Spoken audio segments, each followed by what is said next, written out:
धोखा। कभी भी किसी को धोखा न दें, क्योंकि फिर ये आपकी आदत बन जाएगा और आदतें पहचान बन जाया करती है। किसी को धोखा देकर जो अपने आप को अक्लमंद समझता है, वो वास्तव में सबसे बड़ा मूर्ख होता है, क्योंकि वो दूसरों को नहीं, अपने आप को धोखा दे रहा होता है। वो उस विश्वास का कत्ल कर रहा होता है जो किसी ने उस पर किया। धोखा खाने वाले को तो वक्त के साथ सुकून मिल जाता है, पर धोखा देने वालों को कभी सुकून नहीं मिलता। एक कहानी है, बहुत पुरानी कहानी। एक संत हुआ करते थे, बाबा भारती था उनका नाम। सबसे बहुत प्रेम करते थे, गांव वाले भी उनको बहुत मानते थे। हमेशा वो गरीबों और असहायों की मदद करते। उनके पास एक घोड़ा था, बहुत शानदार घोड़ा। दूर दूर तक उसके चर्चे थे। लोग उसे देखने आते थे, कई लोग उसे खरीदना भी चाहते थे, पर बाबा भारती उन्हें साफ मना कर देते। वो घोड़ा बचपन से उनके पास था, उनका बहुत प्रिय था। ये बात उड़ते उड़ते एक डाकू के पास पहुंची, एक प्रख्यात डाकू खड़क सिंह के पास। खड़क सिंह घोड़े की तारीफ सुनकर खिंचा चला आया।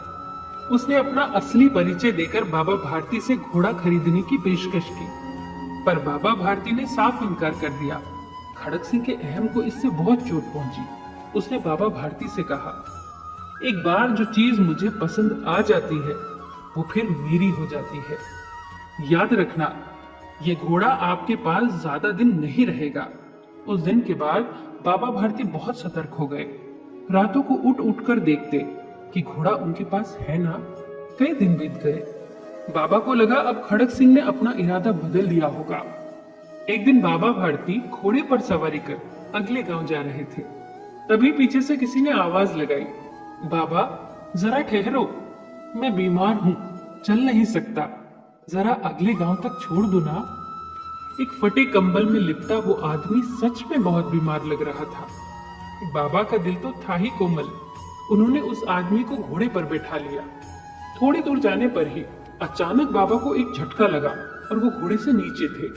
वो बीमार आदमी तन कर बैठ गया और लगाम अपने हाथ में ले ली और बाबा से बोला, बाबा मैंने कहा था ना कि ये घोड़ा आपके पास ज्यादा दिन नहीं रहेगा। याद आया बाबा, मैं वही हूं, डाकू खड़क सिंह, और आज ये घोड़ा मेरा है। बाबा स्तब्ध खड़े थे।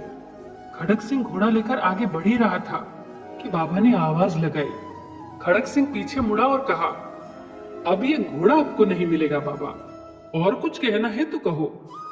बाबा ने सिर्फ इतना कहा कि इस घटना का जिक्र कभी किसी से मत करना, और वापस मुड़कर ऐसे चल दिए जैसे वो घोड़ा कभी उनका था ही नहीं। खड़क सिंह को कुछ समझ नहीं आया और उसने बाबा से इस बात का मतलब पूछा। तो बाबा ने कहा कि अगर किसी को इस बात का पता चल गया कि तुमने मुझसे घोड़ा कैसे लिया है, तो लोगों का अच्छाई से विश्वास उठ जाएगा। फिर वो कभी भी दीन और दुखियों की मदद नहीं करेंगे। ये बात खड़क सिंह के दिल में गहरी उतर गई। वो घोड़ा ले तो आया, पर उसे अब चैन नहीं था। उसकी खुशी मानो छिन ही गई। वो तो जीत कर भी हार गया। उधर दूसरी तरफ रात के चौथे पहर रोज की तरह बाबा अस्तबल की तरफ बढ़े, ये जानते हुए कि उनका घोड़ा वहां अब नहीं होगा, पर उसकी याद उन्हें वहां खींच कर ले आई। पर ये क्या, बाबा के कदमों की आहट सुनकर अस्तबल घोड़े की हिनहिनाहट से गूंज उठा। वहां वो घोड़ा मौजूद था। बाबा भारती की तो खुशी का ठिकाना नहीं रहा। वो घोड़े से लिपट कर रोने लगे। डाकू खड़क सिंह एक पेड़ की ओट में खड़ा ये सब देख रहा था। उस कठोर हृदय वाले डाकू का हृदय भी पिघलकर आंसू के रूप में बहने लगा। आज हार कर भी जीत गई, और जीत कर भी हार गई। धोखा देकर न कभी कोई जीत सका है और न कभी कोई खुश रह सका है। याद रखना दोस्तों, धोखा देकर कोई नहीं बच सकता। एक आह नस्लों को भी तबाह कर सकती है।